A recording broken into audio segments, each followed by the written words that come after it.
Good morning, guys. Today we are going to be going through how to create a budget using Google Sheets. So by this point in the project, you should have finished the Jamboard portion, and we are going to actually be taking what we used. So we're going to be going through this chart. You're going to be using your exact same expenses that you had, and we're going to be putting them into a Google Sheets. So let's start by the very basics. What I did to begin was I typed in my expenses, my projected monthly cost, and my projected yearly cost. For those of you that are curious how I got the little dark lines in there, all you have to do is highlight what you want, and then this borders key here, so I can take the borders away. I like having them in there just to section things off a little bit better, so I'm going to put my borders in there, and I've got my 3 columns started. So as we went through our project, some of our expenses, we're just going to list them right here. So the first one would be your rent or your mortgage. Up next, we could do utilities. And then, let's see, what is after utilities? We've got homeowners and renters insurance, okay? So I'm just going to type down a couple of these things. Homeowners, we'll say I got a house, so I'll just say homeowners. Okay, just a few of the keys I'm getting. So a couple things here. Obviously, we got a little overlap. You can either move things like this so that it fits. If you like to keep things nice and even, there is this text wrapping button. You could do this and then wrap it, and then boom, it kind of goes down below so it's not taking up space into column B, whatever your preference is. Up next, we had our subscription, so I'm just going to say Netflix, and then, I don't know, maybe I want Hulu as well, and I'm going to go with Apple Music. I'll just say the ones that were listed in the project as examples. So you are going to fill out the rest of this sheet. You are going to write down every single expense that you have from your project, and then we are going to proceed to fill it out. So I'm going to go through and just put some random numbers. I don't want to use the same numbers as the project. Just because I don't want to give away any answers or anything like that. I want you guys to be able to do that. So let's say my mortgage for my house cost me $750 a month. My utilities are going to cost me $150 a month.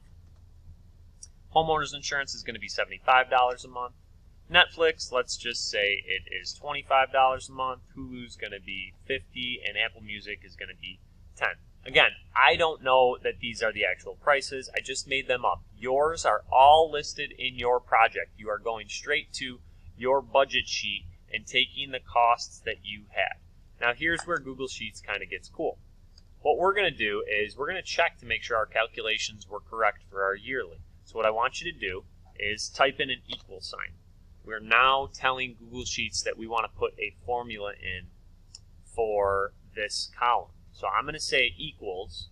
Now we know to get our yearly, we take our monthly and we multiply it by 12. So I'm going to say my yearly or my monthly was in cell B2. So I'm going to take cell B2, and what I want to do is multiply. So I did that with holding down Shift and pressing 8 for that little star. That means multiplication.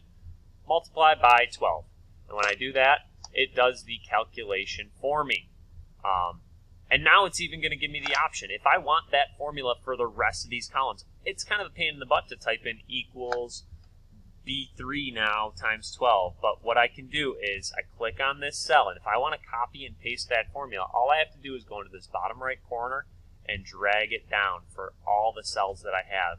And it's going to copy that formula. So for my utilities, it just did 150 times 12 to get 1,800. It did 75 times 12 to get me 900, and so on and so forth down here. Why you would want to do this is, say my budget changes. Say, oh no, all of a sudden Netflix changes their price and now they're $30 a month. Well, if I change this, it's going to automatically change my projected annual. So it's nice. It's just a little shortcut for you. So again, you see it's at 360 right now. If I change this to 25, it goes back to 300. So there's a lot of cool things you can do in here. Let's check the sum of this. So once you fill out all of your expenses, your list is going to be much longer than mine. We're going to get our total projected monthly expenses, and we're going to get our total projected yearly expenses. So for my total projected monthly, again, I'm just going to click into a cell down here below all of my monthly expenses, and I'm going to come over here to this E, this function button. When I click on this, I'm going to click sum because I want to add things up, and it's saying, okay, we're going to give you the sum. You have to choose what cells. So I'm going to click and drag. I want the sum of this column, and when I do that, I can click enter, and boom, it just gave me the cell, or the sum. And again, anytime I change anything here, it's going to, oh no, Hulu went up. It's now $65 a month. It's going to change my projected yearly price, and it's going to change that total monthly cost for myself. So the equations and things like that, and the formatting we can do for these cells is really going to help us out if anything does change in our budget. And you will find out as you get older, things are always changing in your budget. And again, we're just going to do the same thing for projected yearly.